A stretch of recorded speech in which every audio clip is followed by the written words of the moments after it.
Bienvenue sur Radio WLC, une filiale de Radio WLC Ministries, un ministère en ligne dédié à apprendre à vivre en étant constamment prêt pour le retour du Sauveur. Depuis 2000 ans, les croyants de chaque génération aspirent à être la dernière génération. Contrairement à la croyance populaire, Christ n'a pas donné aux croyants de signe des temps à surveiller. Au lieu de cela, il a averti à plusieurs reprises que sa venue prendrait par surprise même les fidèles. Yahushua a urgemment averti les croyants d'être prêts parce que le Fils de l'homme viendra à l'heure où vous n'y penserez pas.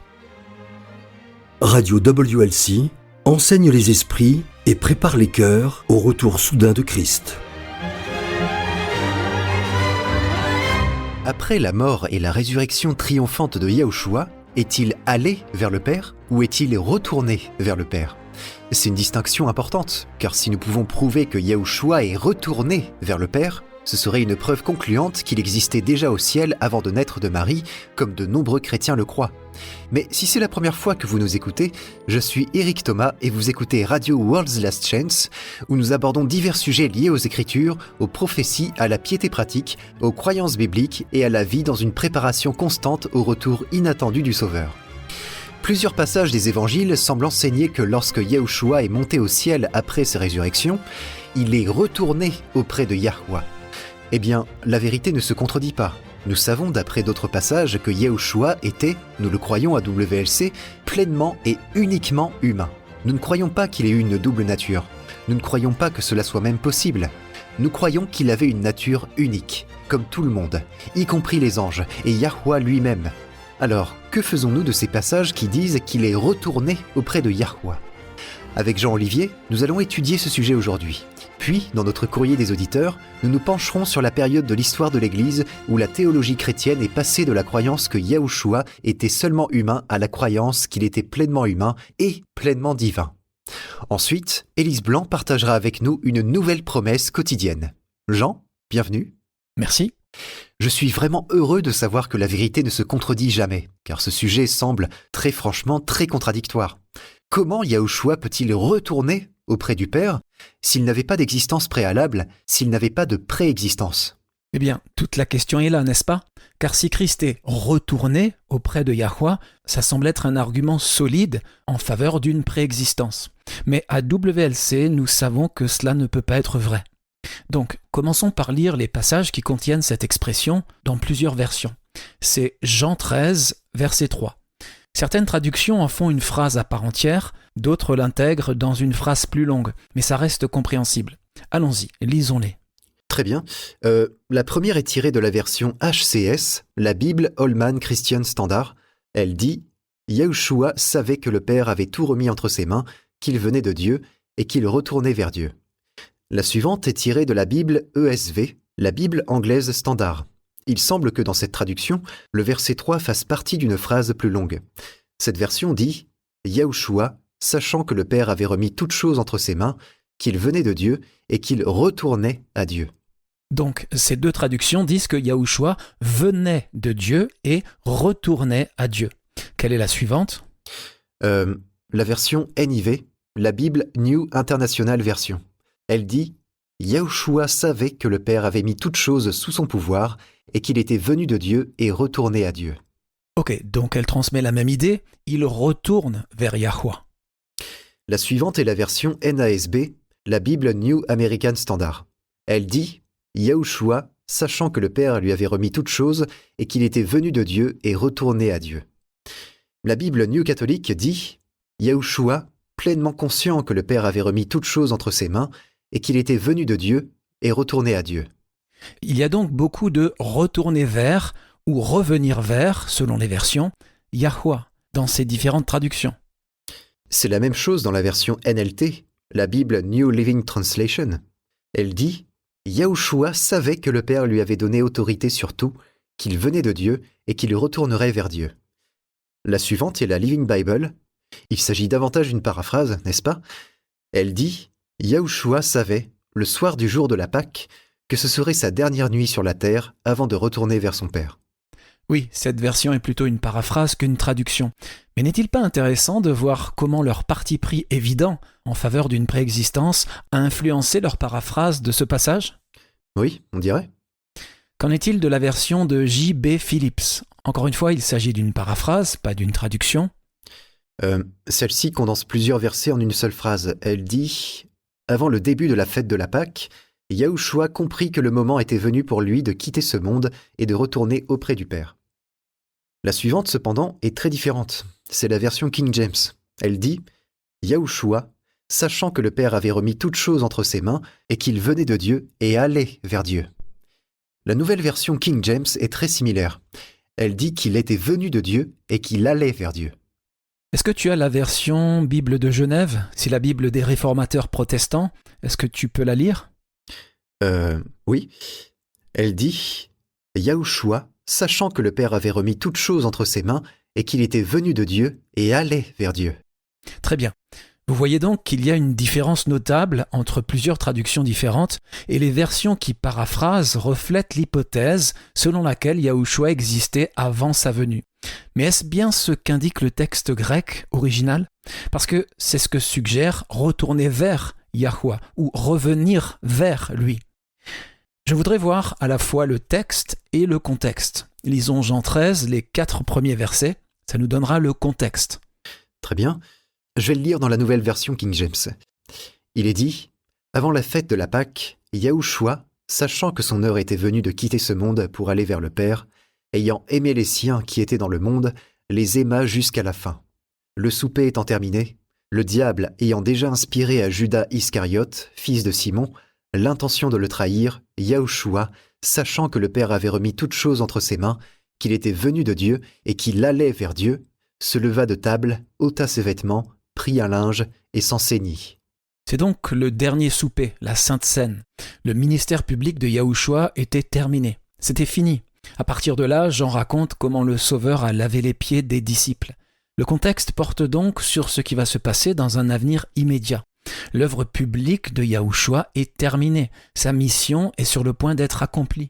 Ça ne parle pas d'une éternité passée. Ça parle de ce qui va se passer dans un avenir immédiat après sa mort, sa résurrection et son ascension.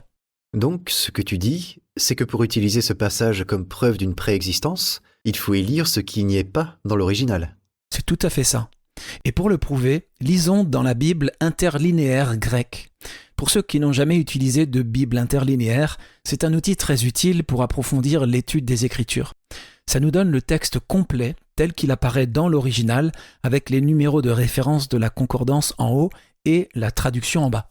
Alors, lisons Jean 13, verset 3 dans la Bible interlinéaire grecque. C'est à peu près la traduction la plus directe qu'on puisse trouver. Très bien. Ok, c'est un peu bizarre. Iscariote, que lui, il devait trahir. Ça, c'est le verset 2. Oui, les coupures de versets ne sont pas très claires ici. Sachant Yahushua que tout a remis du Père entre les mains, et que de Dieu il est venu, et à Dieu il va, il se lève de table et met de côté ses vêtements. C'est bon. Donc, on peut voir ici que dans l'original grec, il n'est pas question de retourner ou de revenir vers Yahweh. Il est simplement dit « de Dieu il est venu et à Dieu il va ». Quel est le numéro du mot « va », le verbe « aller » Le numéro 5217. Ok, pourrais-tu le chercher dans le dictionnaire biblique ? Lisons ce qui est écrit. Très bien. Je cite « se soustraire », c'est-à-dire sortir ou se retirer comme si l'on disparaissait de la vue. Ensuite, ça donne simplement les différentes façons dont le mot est traduit. Il est traduit par « aller » 55 fois, par « suivre son chemin » 17 fois, par « partir » 5 fois et « s'en aller » 1 fois. Merci. Je vais le lire dans la concordance Strong, c'est le mot grec « upago ». La concordance dit, je cite, « se soustraire » comme dans « sortir » ou « se retirer » comme si on disparaissait de la vue. Partir, s'en aller, s'éloigner. Un peu comme un navire qui disparaît dans la brume à l'horizon. Y a-t-il quoi que ce soit ici qui parle d'un retour ou du fait de revenir à son point d'origine ? Non, tout est unidirectionnel. Tout est axé sur le fait de partir, de juste s'en aller. Upago, lorsqu'il est conjugué en ipagei, qui signifie aller, est défini comme, je cite, « conduire ou amener sous, conduire lentement, partir. Il est utilisé pour communiquer l'idée de s'en aller, de partir, de disparaître et même de mourir. Hypagei est utilisé 11 fois dans le Nouveau Testament et jamais une seule fois dans le sens de revenir, sauf dans Jean 13, verset 3. En fait, la seule fois où hypago dans toutes ses conjugaisons est traduit par retourner à ou revenir à, c'est ici, dans Jean 13, verset 3, et même là, c'est seulement dans quelques traductions. Alors, dans ce cas, pourquoi penses-tu que certains traducteurs ajoutent des mots à ce passage? Pourquoi donne-t-il l'impression que Yahushua, allant vers Yahweh, est un voyage de retour vers son point d'origine? Ce n'est pas dans le texte original, alors pourquoi l'ajouterait-il? Eh bien, nous en avons déjà parlé, c'est une question de biais de confirmation, ou en fait de déformation pour l'adapter à un biais déjà existant. Ce biais, bien sûr, est l'hypothèse selon laquelle Yahushua avait une préexistence, car la majorité des chrétiens modernes croient que Christ est Dieu. J'apprécie que tu insistes sur le fait que ce soit les chrétiens modernes qui croient cela. Bien sûr, parce que ni les apôtres ni les croyants du 1er siècle ne croyaient réellement que Yahushua était Dieu. Il ne l'a jamais enseigné à propos de lui-même. Il a toujours insisté sur le fait qu'il n'était qu'un être humain, rien de plus, nous le croyons. C'est donc ce qu'ont enseigné les apôtres, et c'est ce que tout le monde croyait jusqu'à ce que la philosophie païenne commence à faire son apparition. Penses-tu qu'il s'agissait d'une tentative délibérée de prouver que Yahushua avait une préexistence?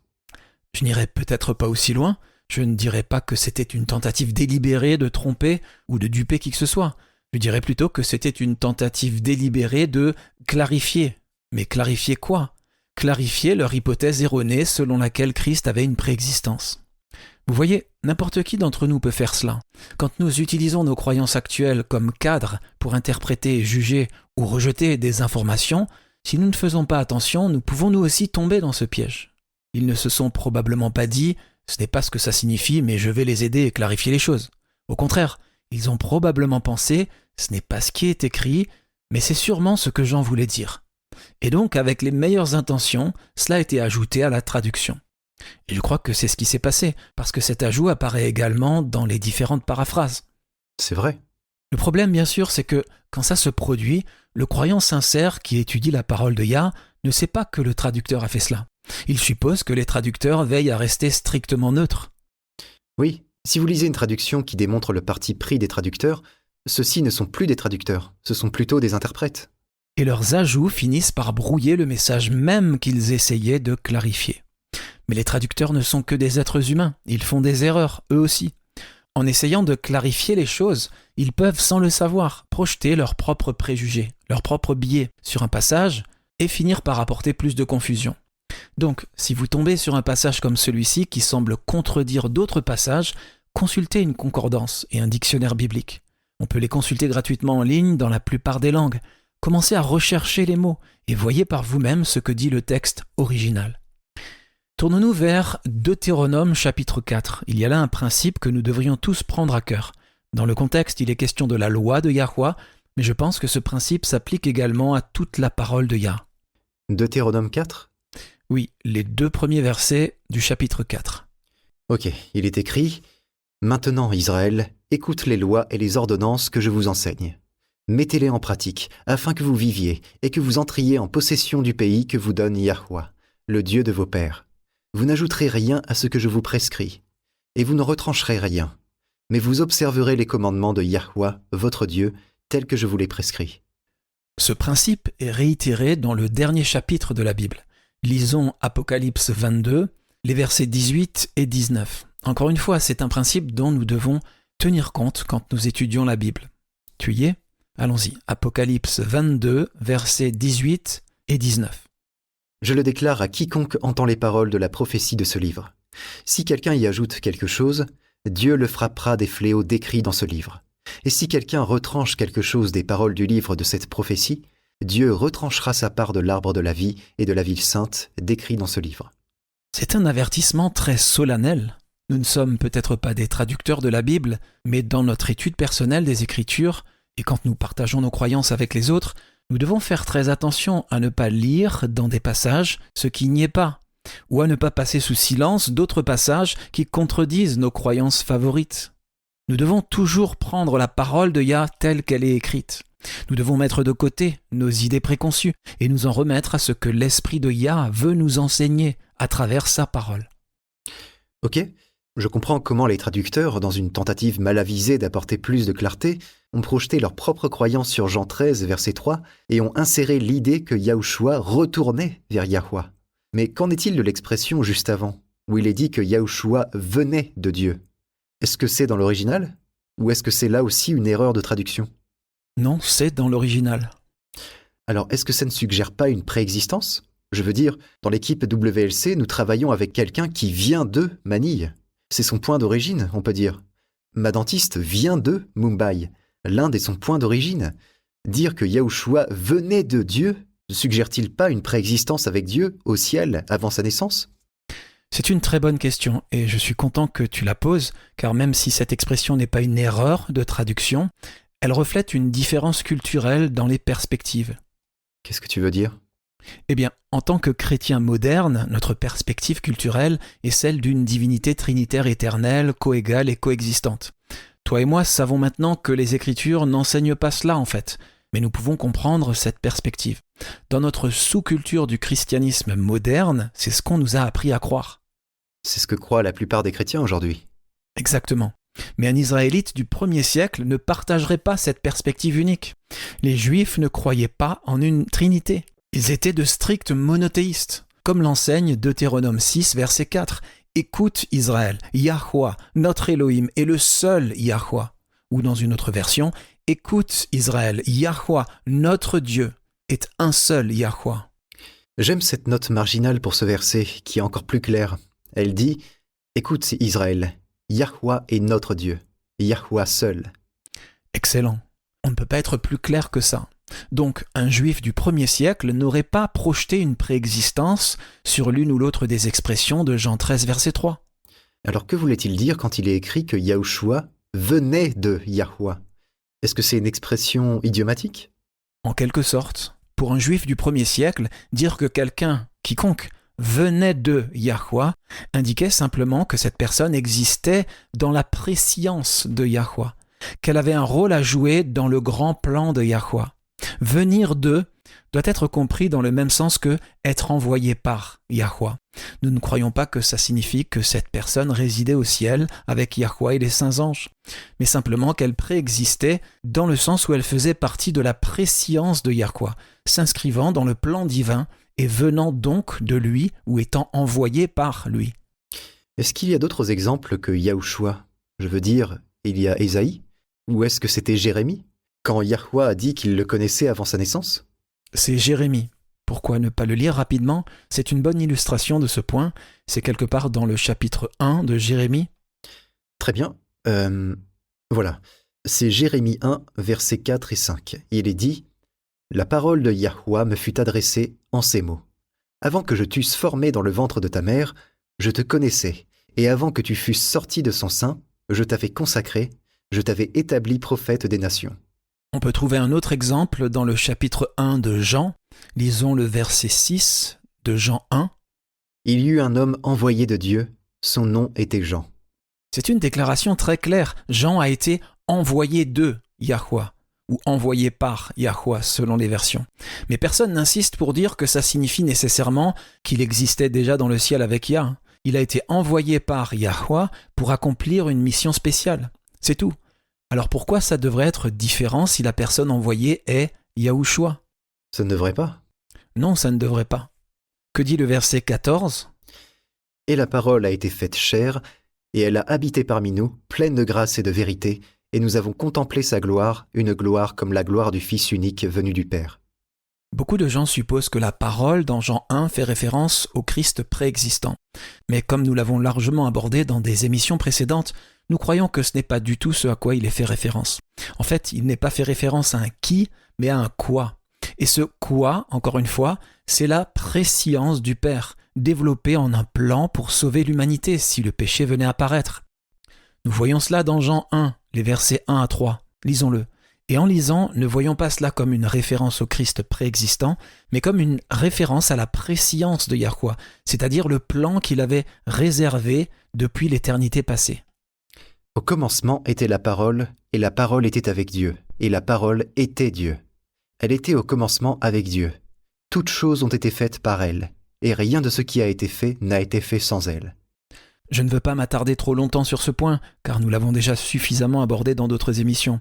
Mais il faut comprendre qu'un juif du 1er siècle, y compris Yahushua et les 12 disciples, ne croyaient en aucune forme de préexistence autre que celle qui faisait partie de la préscience de Yahuwah. On peut trouver un autre exemple de cela dans Jean chapitre 3. C'est quand Nicodème est venu rendre visite à Yahushua en privé. Voyons sa salutation. Nicodème, rappelons-nous, était un pharisien. En fait, il était un membre très respecté du Sanhédrin. Sa théologie n'incluait pas la croyance en une préexistence. Pourtant, qu'a-t-il dit à Yahushua ? Jean 3, les versets 1 et 2. « Mais il y eut un homme d'entre les pharisiens, nommé Nicodème, un chef des Juifs, qui vint, lui, auprès de Yahushua, de nuit, et lui dit « Rabbi, nous savons que tu es un docteur venu de Dieu, car personne ne peut faire ces miracles que tu fais si Dieu n'est avec lui. » Malgré tous leurs défauts, les pharisiens connaissaient leur Bible, qui était ce que nous appelons aujourd'hui l'Ancien Testament. J'ai lu quelque part que pour être considéré comme un candidat à rejoindre le Sanhédrin, plus tard dans la vie, un homme devait avoir mémorisé les 5 livres de Moïse avant l'âge de 12 ans. Waouh! Nicodème ne cherchait pas Dieu incarné dans la chair humaine, il ne croyait pas en cela. Mais il croyait que Yahuwah, dans sa préscience, désignait certaines personnes pour accomplir une œuvre spéciale pour lui. C'est dans ce sens qu'il a dit que Yahushua était un maître, ou un docteur selon les versions, venu de Dieu.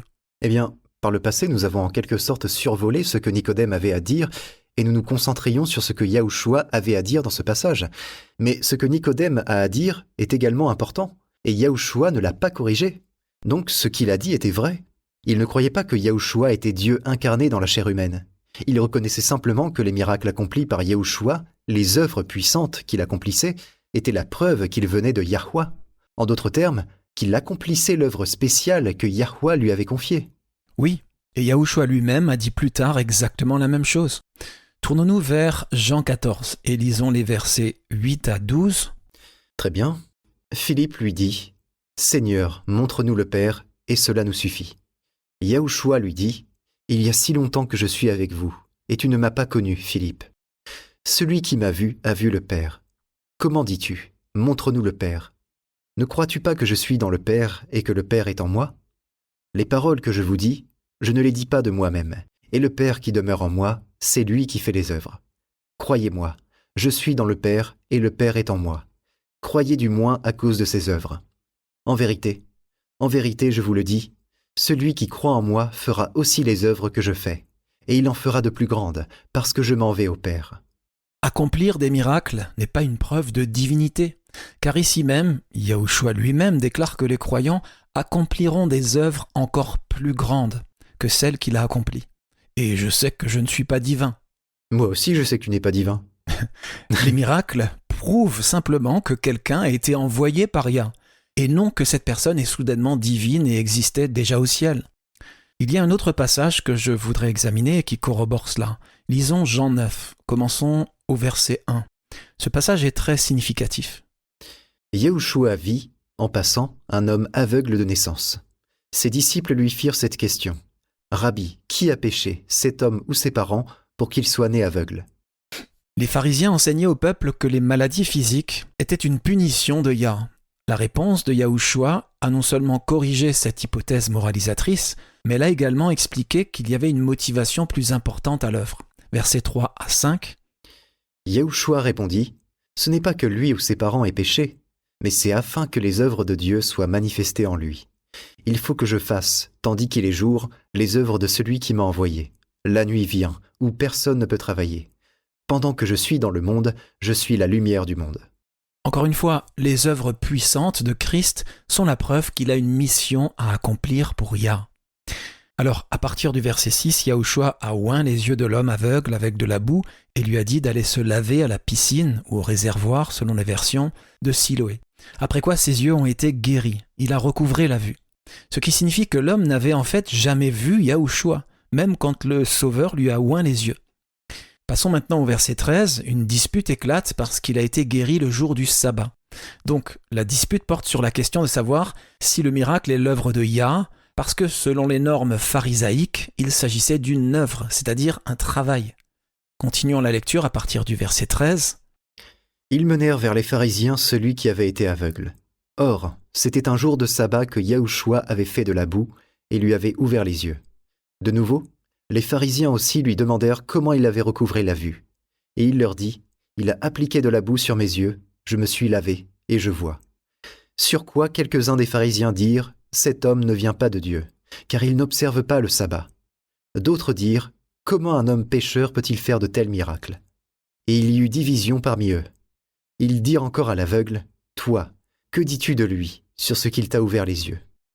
Il répondit, « C'est un prophète. » Les Juifs ne crurent point qu'il eût été aveugle et qu'il eût recouvré la vue jusqu'à ce qu'ils eussent fait venir ses parents. Et ils les interrogèrent, disant, « Est-ce là votre fils que vous dites être né aveugle ? Comment donc voit-il maintenant ?» Ses parents répondirent, « Nous savons que c'est notre fils et qu'il est né aveugle. Mais comment il voit maintenant, ou qui lui a ouvert les yeux, c'est ce que nous ne savons. Interrogez-le lui-même, il a de l'âge, il parlera de ce qui le concerne. » Ses parents dirent cela parce qu'ils craignaient les Juifs. Car les Juifs étaient déjà convenus que, si quelqu'un reconnaissait Yahushua pour le Christ, il serait exclu de la synagogue. C'est pourquoi ses parents dirent, « Il a de l'âge, interrogez-le lui-même. » Les pharisiens appelèrent une seconde fois l'homme qui avait été aveugle. Et ils lui dirent, « Donne gloire à Dieu. Nous savons que cet homme est un pécheur. » Il répondit, « S'il est un pécheur, je ne sais, je sais une chose, c'est que j'étais aveugle et que maintenant je vois. » Les pharisiens n'ont pas apprécié. Ils se sont mis en colère et ont commencé à insulter l'homme qui avait perdu patience avec eux. Lisons ce qu'il dit au verset 30 à 34. Cet homme leur répondit, « Il est étonnant que vous ne sachiez d'où il est, et cependant il m'a ouvert les yeux. Nous savons que Dieu n'exauce point les pécheurs, mais si quelqu'un l'honore et fait sa volonté, c'est celui-là qui l'exauce. Jamais on n'a entendu dire que quelqu'un ait ouvert les yeux d'un aveugle né. Si cet homme ne venait pas de Dieu, il ne pourrait rien faire. » Ils lui répondirent, « Tu es né tout entier dans le péché, et tu nous enseignes. » Et ils le chassèrent. Pour résumer, cet homme leur reprochait leurs préjugés contre Christ et leur faisait remarquer leur incohérence. Mais son argument était que Yahushua avait été envoyé par Dieu et habilité à accomplir une œuvre spéciale pour Dieu, et non que Yahushua était réellement Dieu. Une autre raison pour laquelle nous ne pouvons pas utiliser le fait de venir de Dieu comme une preuve de préexistence est que les croyants eux-mêmes sont considérés comme étant de Yahweh. Ah bon ? Où ça ? Dans 1 Jean 4, verset 4. Laisse-moi lire ça rapidement. Il est dit, « Vous, petits enfants, vous êtes de Dieu, et vous les avez vaincus, parce que celui qui est en vous est plus grand que celui qui est dans le monde. » Et nous ne sommes pas divins ? Aucun d'entre nous n'avait de préexistence. Jean 13, verset 3 n'est pas le seul passage où les traducteurs ont imposé leur théologie. Jean 16, verset 28 comporte la même erreur de traduction. Lisons-le. Bien sûr, il est écrit « Je suis sorti du Père, et je suis venu dans le monde. Maintenant je quitte le monde, et je vais au Père. » Une autre version dit « Je suis venu du Père, et je suis venu dans le monde. Maintenant je quitte le monde, et je retourne auprès du Père. » Encore ce verbe « retourner » dans certaines versions. Mais ça ne figure pas plus dans l'original que dans Jean 13, verset 3. Lisons encore ce verset dans la version King James. « Je suis venu du Père, et je suis venu dans le monde. Maintenant, je quitte le monde, et je vais au Père. » C'est ce qui est cohérent avec le texte grec. Yahushua va simplement vers le Père, ou au Père selon les versions. Il ne retourne pas. Nous devons faire très attention à toujours prendre les Écritures telles qu'elles sont écrites, et à ne pas y imposer nos croyances personnelles. Laissons les Écritures définir nos croyances, et non nos croyances définir les Écritures. Exactement. À suivre, votre courrier des auditeurs, restez à l'écoute. Les croyants ont la chance de voir tous leurs besoins comblés grâce aux précieuses et merveilleuses promesses. Un auteur a décrit cela comme la richesse de l'univers mise à la disposition des croyants par la parole de Yahweh. Il existe des promesses de protection, de réconfort, de guérison, de direction divine. Certaines promesses s'adressent particulièrement aux parents, d'autres aux enfants, d'autres encore aux personnes en deuil. Quels que soient vos besoins, vous trouverez dans les Écritures une promesse qui y répondra. Mais il y a une promesse qui est particulièrement précieuse. En fait, on peut affirmer sans risque que cette promesse est la plus puissante de toutes. C'est une promesse contenue dans le nom même du Créateur. Une fois que vous connaîtrez cette promesse, vous n'aurez plus jamais à vous demander quelle promesse des Écritures correspond à votre besoin, car cette promesse est universelle et toute puissante. Écoutez l'émission numéro 87 intitulée « La promesse la plus puissante de l'univers ». C'est une vérité passionnante que vous ne voudrez pas manquer. Il vous suffit de cliquer sur l'icône radio WLC sur worldslastchance.com et de rechercher l'émission numéro 87 « La promesse la plus puissante de l'univers ». C'est une émission que tout le monde devrait écouter.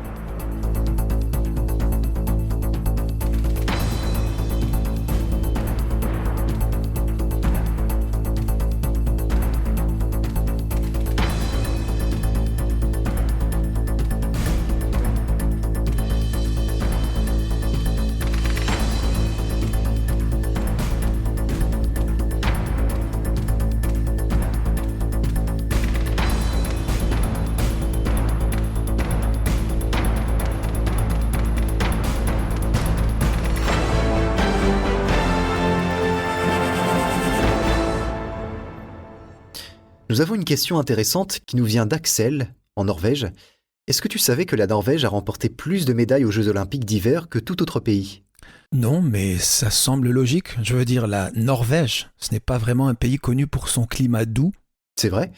Un autre fait intéressant, les Vikings, ces hommes du Nord, ont aussi fondé Dublin, en Irlande, en l'an 836 après Jésus-Christ. Ah bon ? Intéressant, en effet. Je sais qu'ils ont introduit les sushis au saumon au Japon dans les années 1980.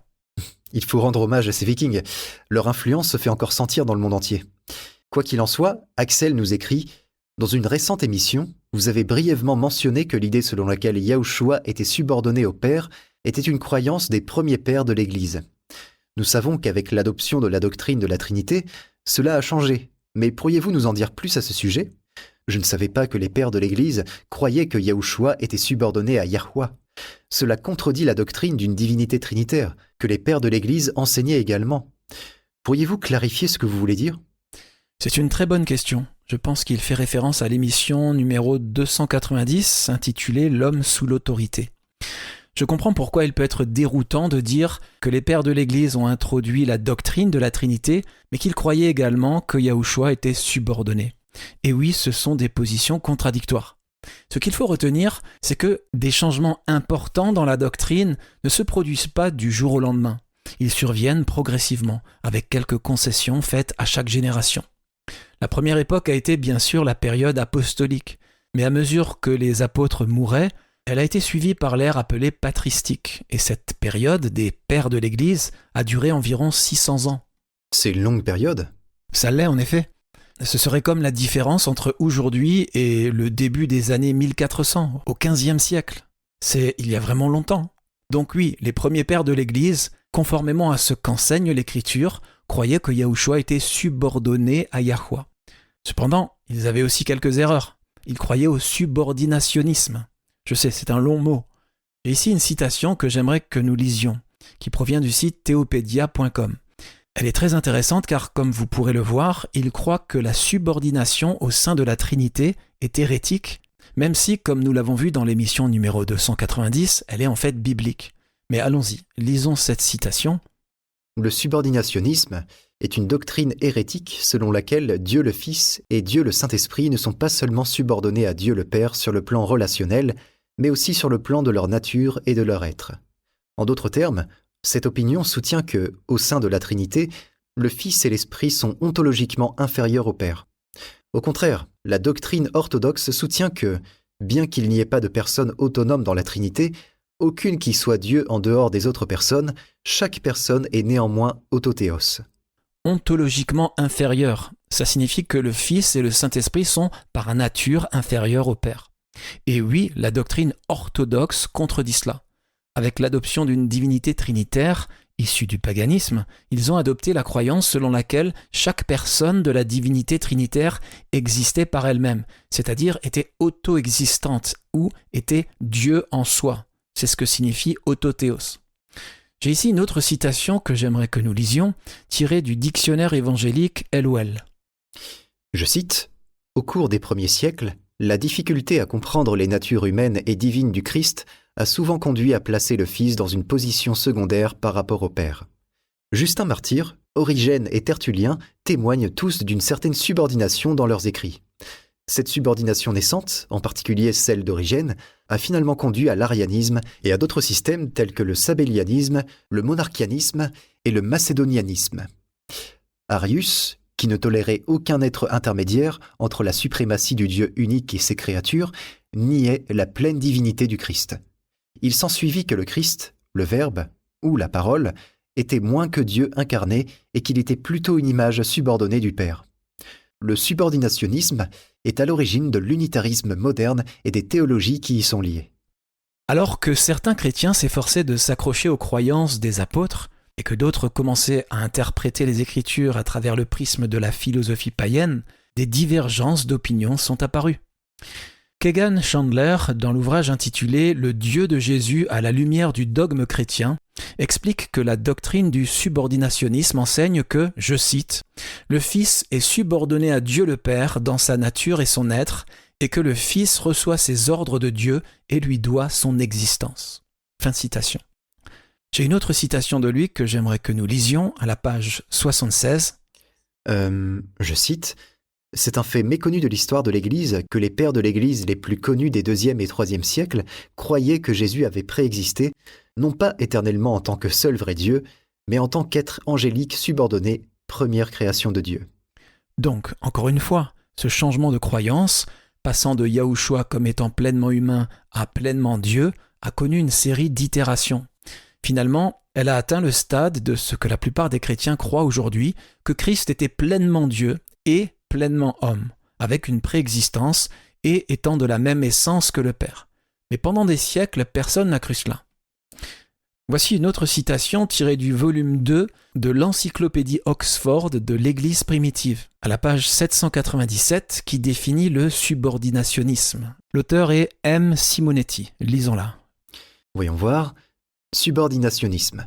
C'est ainsi que nous appelons la tendance, forte dans la théologie des 2e et 3e siècles, à considérer Christ, en tant que Fils de Dieu, comme inférieur au Père.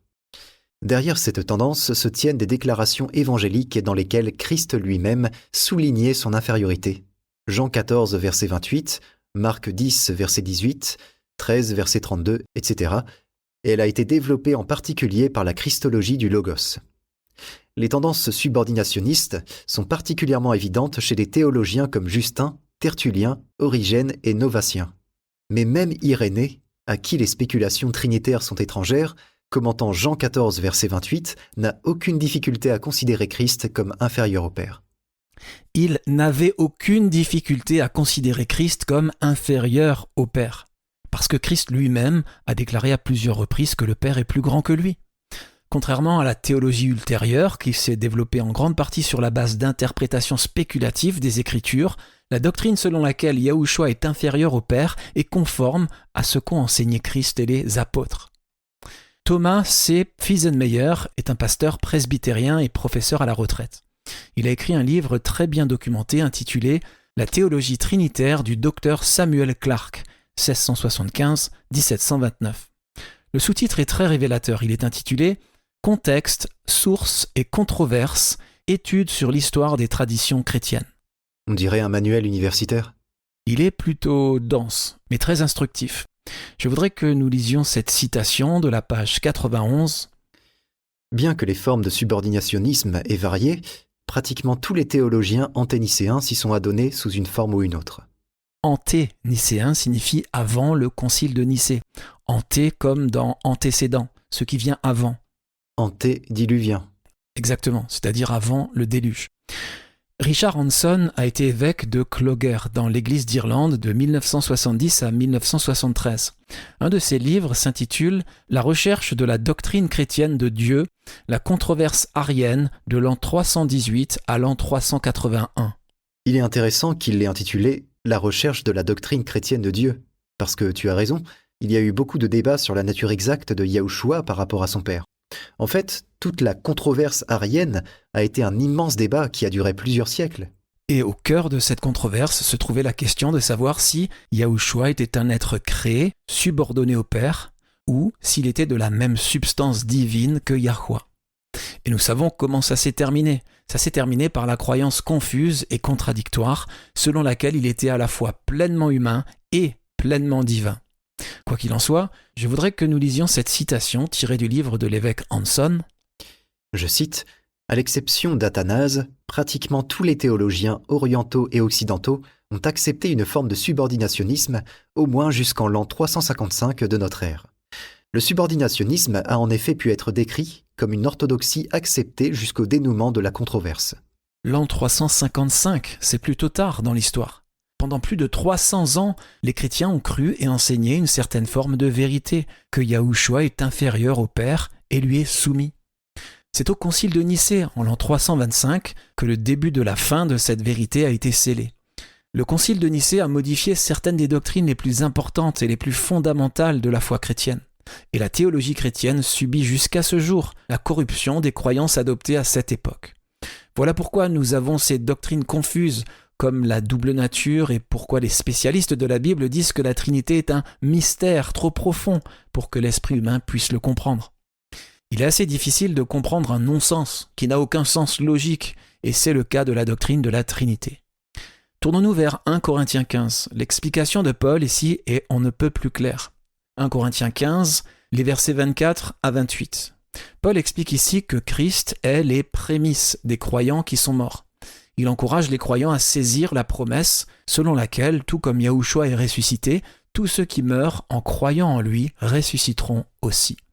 Puis il parle de ce qui se passera après la résurrection. Le « il » auquel il fait référence ici est Yahushua. Allons-y. Ensuite viendra la fin, quand il remettra le royaume à celui qui est Dieu et Père, après avoir détruit toute domination, toute autorité et toute puissance. Car il faut qu'il règne jusqu'à ce qu'il ait mis tous les ennemis sous ses pieds. Le dernier ennemi qui sera détruit, c'est la mort. Dieu, en effet, a tout mis sous ses pieds. Mais lorsqu'il dit que tout lui a été soumis, il est évident que celui qui lui a soumis toutes choses est excepté. Et lorsque toutes choses lui auront été soumises, alors le Fils lui-même sera soumis à celui qui lui a soumis toutes choses, afin que Dieu soit tout en tous. Paul soulève un point très important qui remet en question et nie toute égalité entre le Fils et le Père. Son argument est que, malgré tout le pouvoir dont dispose Yahushua, il reste subordonné au Père. Et quand le péché et les pécheurs auront disparu, le Fils subordonné remettra à l'unique et seul vrai Dieu le pouvoir et le gouvernement sur tout. Lisons une citation de livre intitulé « Le seul vrai Dieu » de James McGrath à la page 50. Oh, ça a l'air intéressant. Le sous-titre est « Le monothéisme chrétien primitif dans son contexte juif ». J'aimerais lire ce livre. Page 50 ? Oui. Le monothéisme est préservé non pas parce que Yahushua est absorbé par Dieu ou inclus dans l'identité divine, mais parce que même si Yahushua règne sur absolument tout au nom de Dieu, Dieu lui-même n'est pas soumis à Christ, mais Christ est soumis à Dieu. Ça, c'est conforme aux Écritures. Ça, c'est ce que croyaient les apôtres et ce que Christ enseignait au sujet de lui-même. Et si le christianisme actuel le contredit, vous devez vous demander pourquoi. Je vais vous dire pourquoi. Ce n'est pas que Christ et les apôtres avaient tort, c'est que le christianisme apostolique pur a été corrompu par le paganisme au cours des premiers siècles. Et voilà pourquoi la plupart des chrétiens d'aujourd'hui croient que Christ est Dieu et qu'ils croient en une divinité trinitaire. Vous savez, les preuves sont si claires quand vous commencez à creuser. Je suis étonné d'avoir cru un jour en une divinité trinitaire. Ne partez pas les amis, à suivre Élise Blanc pour votre promesse quotidienne.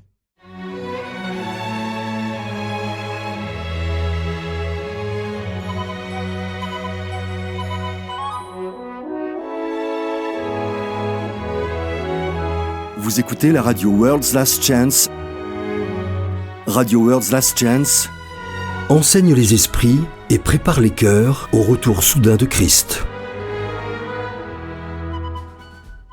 Le Los Angeles Times, 6e journal américain en termes de diffusion, avait publié en 2002 un article intéressant sur une tendance alors en plein essor intitulée « Le culte à domicile, une option gagnant du terrain ». Si cela pouvait sembler nouveau et inhabituel à l'époque, le culte à domicile est devenu depuis beaucoup plus courant, alors que les gens prennent la responsabilité de leur propre éducation spirituelle en constatant que les églises ont rejeté la lumière qui avance. Mais le culte à domicile peut sembler difficile au début. Il exige assurément un niveau d'implication supérieur au simple fait d'aller écouter quelqu'un présenter un programme préparé ou prêcher un sermon. Les avantages cependant sont considérables. Écoutez l'émission numéro 9 intitulée « Les joies du culte à domicile » pour découvrir comment faire du culte à domicile le moment fort de votre semaine. Cela n'a pas besoin d'être intimidant. Écoutez les joies du culte à domicile sur worldslastchance.com. Vous pouvez aussi l'écouter sur notre chaîne YouTube.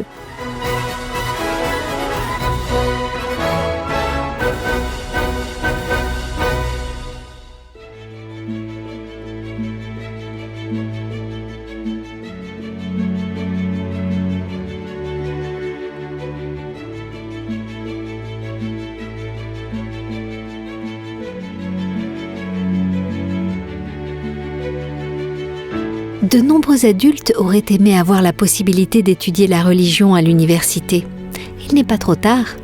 Sur worldslastchance.com, nous avons des centaines d'articles et de vidéos sur de nombreux sujets religieux et spirituels différents, et de nouveaux contenus sont ajoutés en permanence.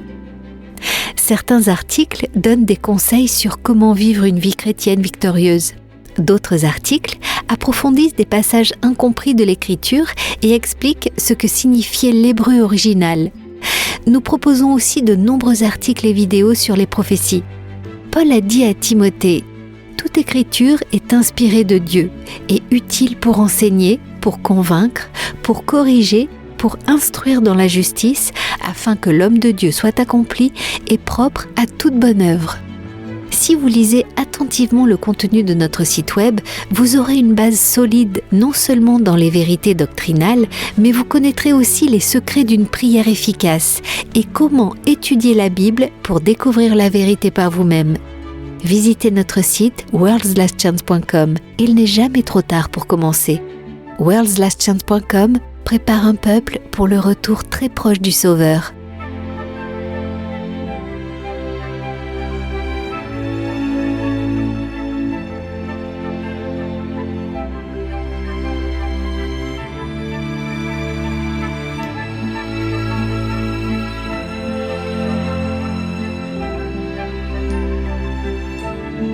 Entendre comment Yahweh a béni les autres est toujours un merveilleux encouragement.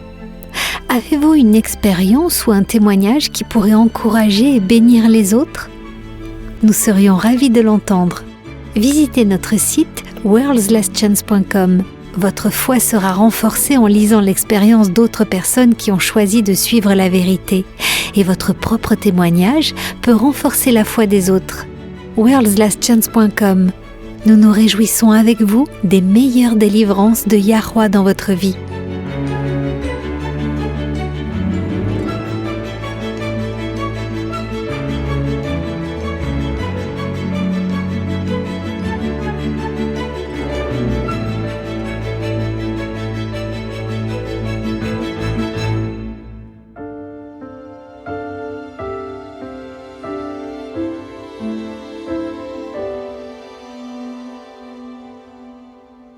Vous écoutez Élise Blanc pour votre promesse quotidienne de la parole de Yah.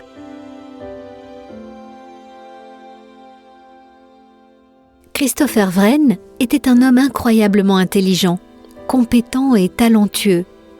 Né en 1632, il a étudié la physique et l'ingénierie. Il était professeur d'astronomie à Oxford, mais il était également un mathématicien et un géomètre très compétent. De plus, Wren était également un inventeur. L'une de ses inventions était une machine fonctionnant à l'air pressurisé. Mais ce dont on se souvient le plus aujourd'hui de Christopher Wren, c'est de son talent d'architecte. En fait, selon l'Encyclopædia Britannica, Wren était le plus grand architecte anglais de son temps. Il a été chargé de concevoir l'Observatoire royal de Greenwich, en Angleterre, la bibliothèque du Trinity College à Cambridge et la façade du palais de Hampton Court. Wren a également conçu 53 églises à Londres, dont la cathédrale Saint-Paul, où Lady Diana a épousé le prince Charles et où 30 ans plus tard, leur fils, le prince William, s'est marié. Un jour, alors que Wren supervisait la construction de l'une des églises, un journaliste a pensé qu'il serait intéressant d'interviewer certains des ouvriers. Il a choisi 3 ouvriers différents et leur a posé la même question. « Que faites-vous » Le premier ouvrier de construction a répondu Je coupe de la pierre pour 10 shillings par jour. Le suivant a répondu « Je travaille 10 heures par jour sur ce chantier. » Mais le troisième a répondu « J'aide Sir Christopher Wren à construire l'une des plus grandes cathédrales de Londres. » Les croyants ont reçu le don et le privilège d'être transformés à l'image divine. Mais plus encore, nous avons reçu aussi la possibilité de coopérer avec le ciel pour le salut des âmes.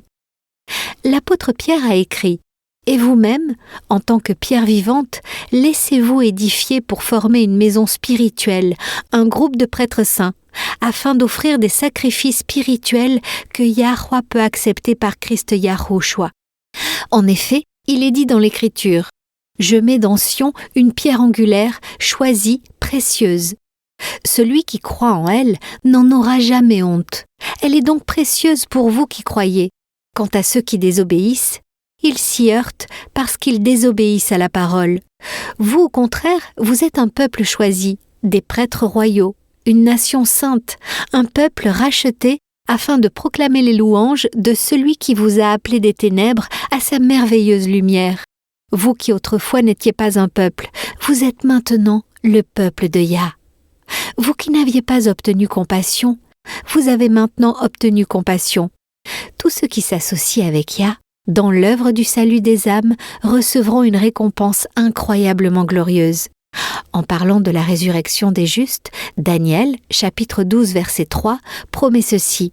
« Les hommes qui auront eu de la sagesse resplendiront alors comme le firmament, ceux qui auront amené un grand nombre à être justes brilleront comme les étoiles à toujours et à jamais. » Les ressources infinies du ciel sont ouvertes à ceux qui prennent Yah au mot, acceptent le salut et à leur tour travaillent pour sauver les autres.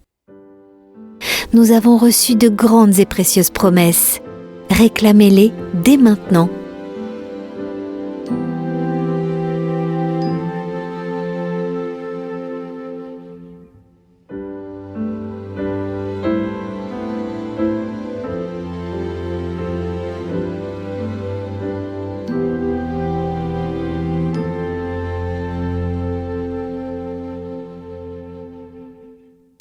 Le programme d'aujourd'hui est un excellent exemple de la raison pour laquelle nous ne devrions jamais cesser d'étudier notre Bible.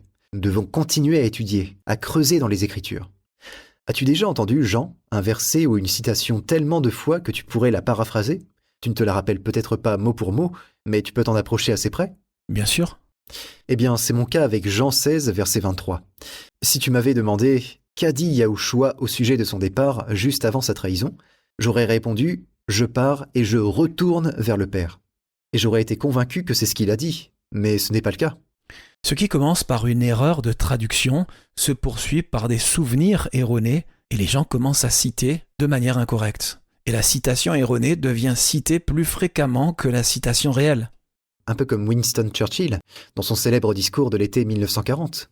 La plupart des gens pensent qu'il a dit « Il les combattra sur les plages ». Ah bon ? Tu vois, c'est un bon exemple. Ce qu'il a réellement dit, c'est « Nous combattrons sur les plages, nous combattrons sur les terrains d'atterrissage, nous combattrons dans les champs et dans les rues, nous combattrons sur les collines, nous ne nous rendrons jamais. » C'est assez proche.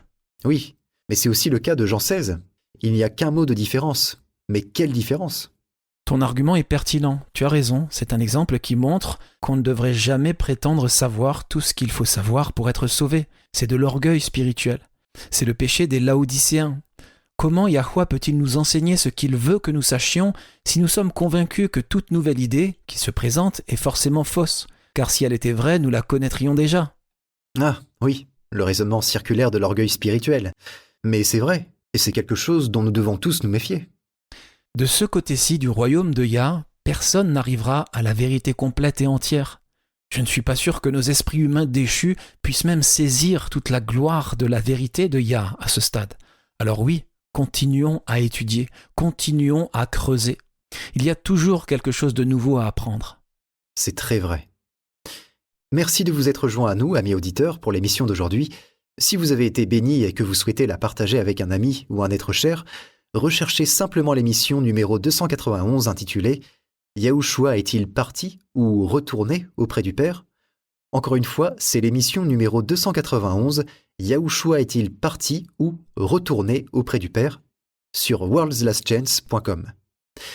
Nous espérons que vous pourrez vous joindre à nous à nouveau demain, et d'ici là, n'oubliez pas, Yahweh vous aime, et vous pouvez compter sur lui faire confiance, en toute sécurité, car il en est digne.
Vous étiez à l'écoute de Radio WLC.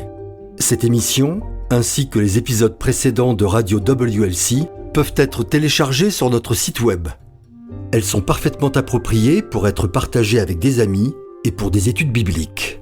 Elles sont également une excellente ressource pour ceux qui adorent Yahuwah, seul à la maison. Pour écouter les émissions déjà diffusées, visitez notre site web worldslastchance.com. Cliquez sur l'icône Radio WLC affichée sur notre page d'accueil. Dans ses enseignements et ses paraboles, le Sauveur n'a pas donné de signe des temps à surveiller. Au lieu de cela, l'idée maîtresse de son message était une vigilance constante.